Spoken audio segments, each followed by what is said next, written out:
Bom, e os nossos ouvintes, por gentileza, né, já podem programar aí as suas perguntas que tenham a respeito do Outubro Rosa. A doutora Sandra Lara Nunes, médica ginecologista, está aqui para falar a respeito do Outubro Rosa. Aqueles que ainda tenham dúvidas sobre as eleições já podem encaminhar as perguntas pelo WhatsApp e por todas as plataformas aí que oportunizam o ouvinte interagir.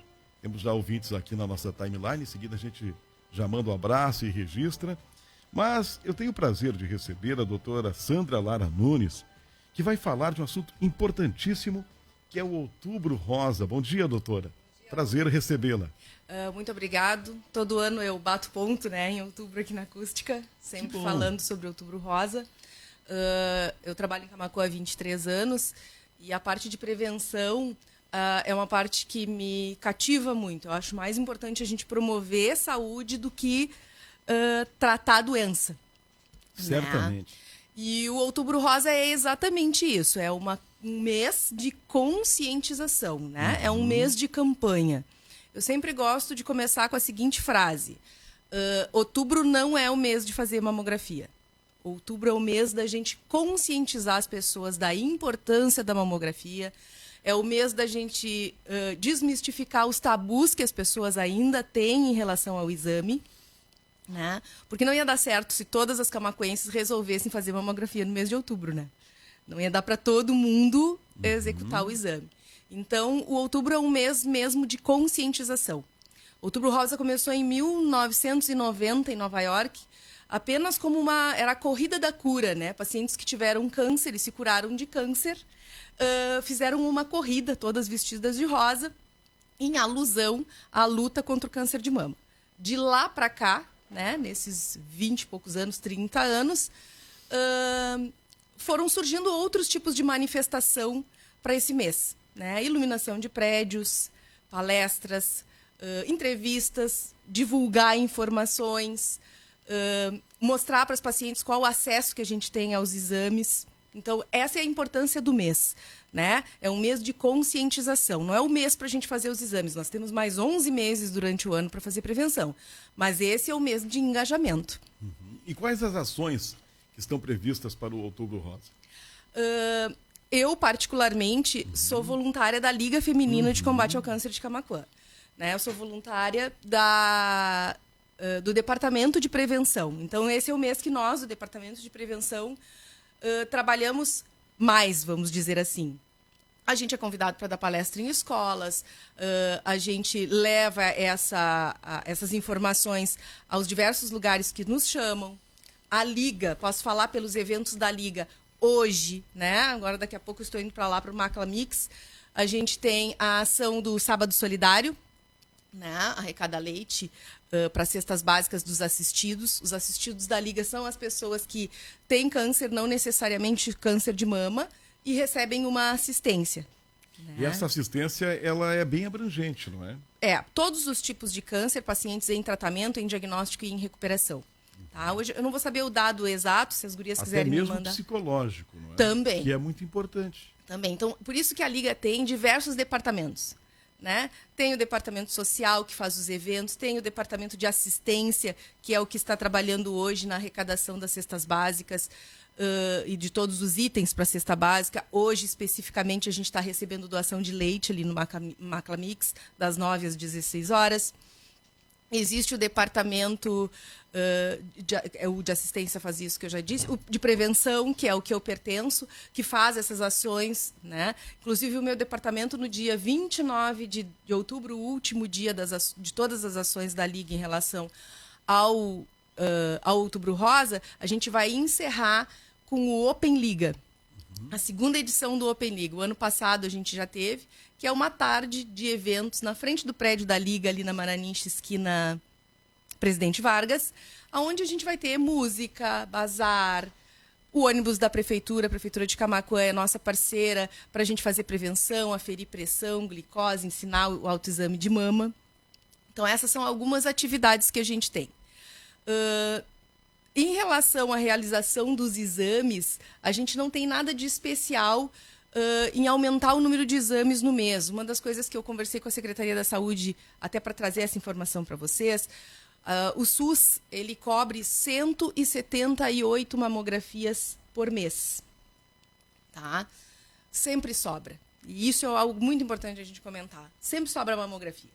E as pessoas querem fazer mamografia em outubro. Só que a gente não tem aumento dessa cota SUS em outubro. Nós vamos ter 178 mamografias. Então, por isso que eu falei no início que o importante é a gente orientar as pacientes sobre o exame, mas que a gente tem 12 meses ao longo do ano, mais de 1.700 mamografias disponíveis pelo SUS, né, para as pacientes fazerem agendamento, e necessita solicitação exame médico. Tem se criado uma confusão, porque em alguns anos atrás os pacientes iam direto no hospital fazer mamografia, certo? Mas isso, eu gosto sempre de lembrar um fato que ocorreu numa cidade do interior de São Paulo, em que num outubro rosa, um hospital colocou na árvore, na frente do hospital, pendurou diversos exames. E as pessoas, tá, mas o que é isso? Esses são os exames feitos que não vieram ser buscados. Capaz. Então, veja a importância de tu ter uma solicitação médica, fazer o exame e levar esse exame para interpretação médica. Essa autorregulação do paciente lá fazer seu exame a ermo e não saber nem para quem levar aquele resultado, ela não é positiva. Por mais que a gente veja a facilidade de ir fazer um exame sem solicitação, a gente não tem o acompanhamento, a sucessão. Então, hoje é necessário, essa informação foi a Secretaria da Saúde que me passou, é necessário pedido médico para fazer o exame e segue nos mesmos critérios de agendamento que a gente tem ao longo de todo o ano. Sim. Bom, tem alguns questionamentos que foram encaminhados pela produção, alguns a senhora já falou a respeito. Mas tem uma pergunta aqui da importância do autocuidado. O autocuidado, ele é todas aquelas ações que a gente pode fazer, né, para evitar, eu não falaria só no câncer de mama, todos os tipos de câncer de mama e todas as doenças crônicas. Em relação ao câncer de mama, porque nós estamos no Outubro Rosa e falando especificamente dessa doença, que eu comento para vocês que é a primeira em diagnóstico, né, é o câncer mais diagnosticado em mulheres. A gente tem expectativa de 66 mil novos casos no ano de 2022, tá? É o câncer que mais mata as mulheres, né? Seguido depois do câncer de intestino e do câncer respiratório, o câncer de mama é o que mais mata. Então, a importância da prevenção dessa doença e do diagnóstico precoce. O autocuidado, ele vai entrar. O autoexame, sim, né? A paciente aprender a fazer o autoexame das mamas na frente do espelho, procurando nódulos, procurando alterações, mas eu diria que o objetivo médico é descobrir o câncer de mama, caso ele ocorra, antes que ele seja palpável. Por isso que é considerado o melhor autocuidado a realização da mamografia em todas as mulheres a partir dos 40 anos de idade. Porque a faixa etária do câncer de mama é maior, né, de mais incidência, entre 50 e 69.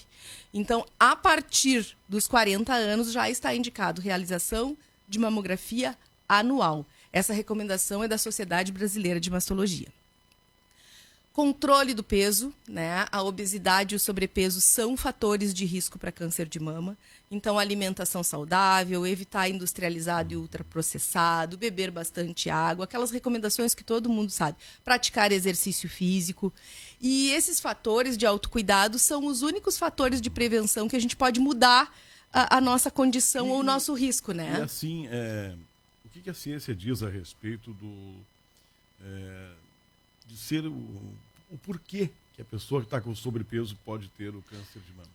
Ótima pergunta, porque às vezes as pessoas acham que a gente só está querendo mandar todo mundo emagrecer, né? Mas o maior fator promotor do câncer de mama é o estrogênio. Tá? É um hormônio que nós produzimos naturalmente. Tá? É o hormônio feminino, o principal hormônio feminino. Mas esse hormônio feminino em excesso na circulação, ele pode promover, ser o combustível, né? Para aquela célulazinha lá da mama se sofrer uma mutação e formar o câncer de mama. O excesso de estrogênio circulante, ele pode promover o câncer de mama. As pessoas obesas têm excesso de produção de estrogênio, né? A gordura periférica nossa eleva a produção desse estrogênio circulante. Por isso que a obesidade, o sobrepeso, o excesso de gordura corporal, às vezes a gente tem pessoas magras, mas com uma constituição errada, né? Pouca massa muscular e muita gordura, que a gente chama dos falsos magros. Então, a constituição com um percentual alto de gordura vai levar as mulheres a terem um nível circulante estrogênico maior e um estímulo estrogênico maior na mama. E está aí o caminho pelo qual existe uma relação entre a obesidade e o câncer de mama. Mas eu ainda falaria mais que a obesidade ela causa um estado inflamatório no corpo do indivíduo. Então, a obesidade e o sobrepeso são fatores promotores de câncer em qualquer órgão. Não serve só para mamografia, só para a mama esse raciocínio. Né? Pela via inflamatória, ele pode levar a outros tipos de câncer, câncer de intestino e outros órgãos do nosso organismo. Bom, é muito importante, né, que se detecte já rápido, né, para que se inicie o tratamento. E como é que isso ocorre, doutora? A mamografia é um exame que tem a capacidade de detectar antes de ser um nódulo, por exemplo, pequenas calcificações na mama que a gente sabe que é o estágio anterior a ser um nódulo palpável. Quanto mais cedo eu conseguir identificar através de uma mamografia uma lesão suspeita, porque a mamografia é muito importante que as ouvintes entendam, eu não vou pegar o resultado de uma mamografia e vai vir escrito lá em letras garrafais, você tem câncer de mama. Né? A mamografia vai vir com uma classificação que varia do 0 ao 5, né? Em que aquela lesão é benigna ou suspeita. As classes 4 e 5 da mamografia são consideradas imagens vistas na mamografia suspeitas. Aí o que vai se fazer? Vai se encaminhar o paciente para ir investigar essa alteração. Através da biópsia de mama. Na verdade, é a biópsia que vai te dizer se tu realmente tem um câncer de mama. Dependendo do tipo, da localização, do tamanho, da agressividade desse tumor, vai se definir os procedimentos terapêuticos, que é o que tu está me perguntando. Através da retirada do nódulo, do tratamento complementar, que pode ser através de radioterapia, que é a irradiação local para destruir o tumor, e quimioterapia, que é o medicamento que vai destruir as células tumorais. Esses são os tipos de tratamento que existe para câncer de mama. Mas é importante dizer que nem todo mundo precisa fazer esses 3 passos. Vejam bem, se eu descobrir um nódulo muito pequeno, eu posso só precisar de cirurgia e radioterapia. E não precisar de uma quimioterapia. Então, o tamanho do grau de agressividade do tratamento vai depender do tamanho do tumor, do momento em que eu detectei, e por isso a importância da detecção precoce. Tem menos sofrimento e mais índice de cura. Um tumor detectado precocemente, com 0,5 centímetros, por exemplo, meio centímetro, é algo que nem é palpável ainda, nós chegamos a uma taxa de 95% de cura do câncer de mama. Né? Muito bem. Bom, deixa eu ver aqui, o Diego me encaminha aqui algum questionamento. Vamos lá. Marlene Brandeburski, doutora, até que idade devo fazer o exame de mama? Pois dia 22 de outubro farei 70 anos. E ela agradece já antecipadamente pela resposta. Agradece. Bom, assim, a indicação da realização de rastreamento, uma coisa que as pessoas precisam entender, a gente não faz mamografia de campanha para fazer diagnóstico. A gente faz a mamografia de rastreamento. O que é isso? É uma peneira, né? A gente faz em todo mundo naquela faixa etária para pegar os casos que a gente vai peneirar os casos suspeitos que a gente vai investigar. Então, a recomendação é a mamografia a partir dos 40 anos. A faixa etária de risco do câncer de mama maior, não que não ocorra câncer em outra faixa etária, mas aonde acontecem mais casos? Entre 50 e 69 anos. Então, esse período eu diria que seria mandatório, obrigatório, a gente fazer a mamografia anual. A partir dos 70 anos, há muita controvérsia na ciência sobre a realização ou não da mamografia, mas o que é mais sensato é a gente avaliar o risco individual de cada paciente. Se ela tem história familiar, se ela é obesa, se ela menstruou cedo, se ela parou de menstruar tarde, existem fatores de risco.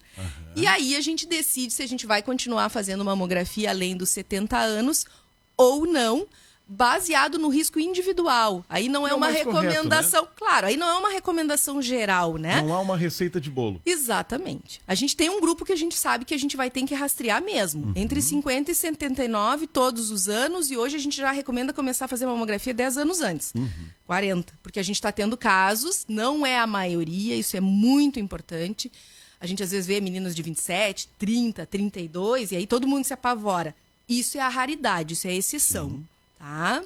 O Alexandre Martins, ele diz: bom dia. A mãe venceu o câncer de mama.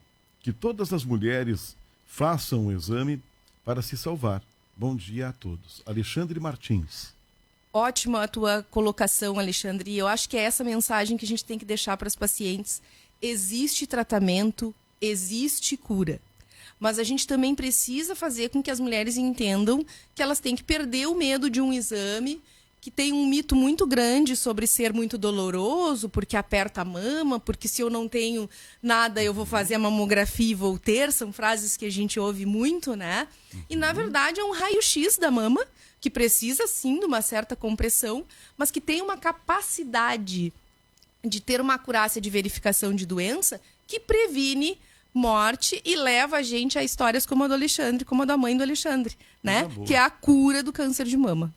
Doutora, eu quero agradecer muitíssimo a vinda aqui no nosso programa. Claro que nós teríamos assunto para ficar aqui com certeza, por horas, né? Mas não faltará oportunidade de continuarmos conversando. Que bom, que bom. Muito obrigado, eu estou doutora. à disposição.